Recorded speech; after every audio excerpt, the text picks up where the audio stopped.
आज की कहानी वास्तविक एक घटना पर आधारित है। हमने टी.एन. शेषन का नाम सभी ने सुना होगा। भारतीय चुनाव प्रक्रिया में क्रांतिकारी परिवर्तन लाने का श्रेय किसी को जाता है तो टी.एन. शेषन को जाता है। चुनाव में काला धन, बाहुबल आदि को ख़त्म या नगण्य करने में इनका बहुत बड़ा रोल रहा है। एक बार की बात है, टी.एन. शेषन अपनी पत्नी के साथ कहीं यात्रा पे जा रहे थे। रास्ते में चाय पीने के लिए किसी ढाबे पे रुके। जैसे ही वो चाय पी रहे थे और पत्नी ने देखा कि बाहर सामने एक पेड़ है, उस पेड़ पे सुंदर बया का एक सुंदर घोंसला लटका हुआ था। पति को उन्होंने बोला कि इतना अच्छा घोंसला है, क्यों ना इसको हम अपने घर पे ले जाएं और अपने जो बालकनी है वहाँ पर इसको सजाएं, इसमें छोटा सा बल्ब लगा देंगे और ऐसा कुछ उसने बताया। टी.एन. शेषन ने कहा कि ठीक है लेते हैं। तो थोड़ा ऊपर था, कैसे लें, तो उधर से एक जनजाति समाज का एक बच्चा निकल रहा था। उस बच्चे को बोला कि एक मिनट इधर आओ। तो उसने बोला हाँ साहब, कि काम करो, वो सामने चिड़िया का जो बया का घोंसला है वो लाकर मेरे को दे दो, मैं तुम्हें 50 रुपये दूंगा। बच्चे ने कहा कि साहब आप 50 क्या 500 रुपये दोगे तो भी वो मैं नहीं लाऊंगा। टी.एन. शेषन आश्चर्यचकित रह गए कि 50 रुपये उस समय, आज से कई साल पहले की बात है, और बच्चा जिसने लगभग नंगे पैरों घूम रहा था, फटे कुचले कपड़े थे, 50 रुपये तो उसके लिए बड़ी रकम थी। मना कर दिया उसने। बोला कि उन्होंने कि क्यों भाई तू मना क्यों कर रहा है।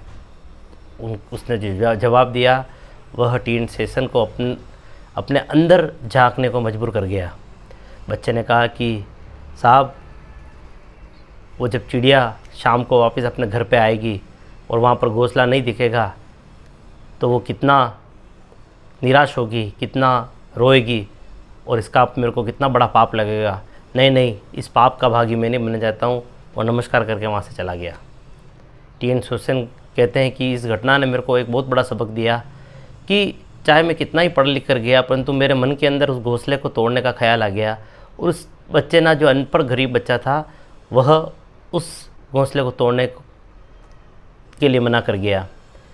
दोनों में केवल एक ही अंतर था, एक अपनी जड़ों से जुड़ा हुआ था, अपनी संस्कृति, अपनी धरोहर से जुड़ा हुआ था। उसको पता था कि कण कण में भगवान है, हमारी संस्कृति बताती है। चिड़िया का घर है, उसको तोड़ूंगा तो मेरे पाप लगेगा। भारतीय मनुष्यों ने हर बुरी चीज़ को करने से रोकने के लिए उसको पाप के साथ जोड़ दिया।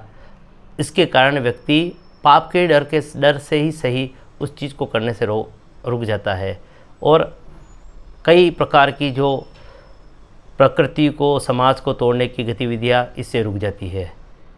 टी.एन. शेषन ने पत्नी से बोला कि यह बच्चा हमको बहुत बड़ा संदेश दे गया, हमको अपनी जड़ों से अवश्य जुड़ कर रहना चाहिए। ये छोटी सी घटना हमको बताती है कि जीवन में हमारे मूल्यों, हमारे जीवन मूल्य है, हमारी नैतिकता है, हमारी संस्कृति है, हमारी जो धरोहर है, इसको अपने जीवन से अंगीकार करके रखना चाहिए।